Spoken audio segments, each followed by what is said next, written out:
Hey guys and welcome, my name is Cedric Foley aka Ceddy Pours, and today we will be building the Blood Orange Sour. Now to build a Blood Orange Sour you're going to need a few ingredients, starting with the Perth Whiskey from Top Shelf Distillers. We're also going to need some simple syrup, some freshly pressed blood orange juice.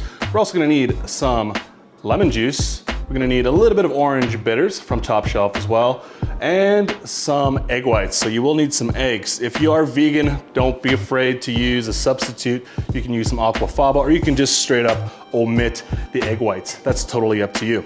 Now let's get into it right away. Now to start off, we're going to use a healthy portion, 1.5 ounces of our Perth Whiskey. We're going to throw that in a cocktail shaker. After that, we're going to add our simple syrup. Just a 1/2 ounce will do. This will add a nice velvety texture. It's going to add a little bit of sweetness to our cocktail. Then of course, we've got our blood orange juice, freshly pressed. We're going to be using 3/4 ounce of the blood orange juice.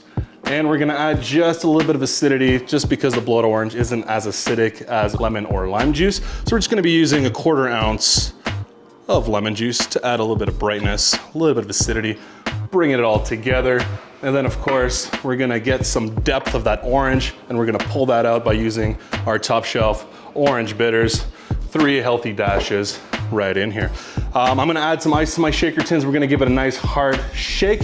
I'm also gonna add some egg whites in there, but before we do that, we're just gonna add some ice to our cocktail glass. So once we're done shaking, we can pour directly into our rocks glass. So we're just gonna top that up here, put a nice healthy helping of ice right to the top here, and then we're gonna add some into our cocktail shaker.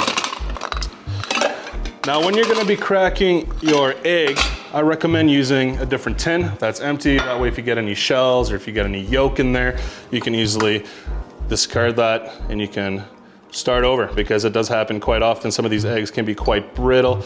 So we're just gonna be catching the egg yolk inside its own shell, letting the whites fall into the shaker tin, and that'll be good.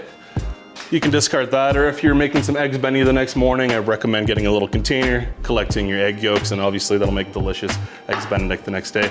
Now we're gonna do what we call a dry shake, or a wet shake rather.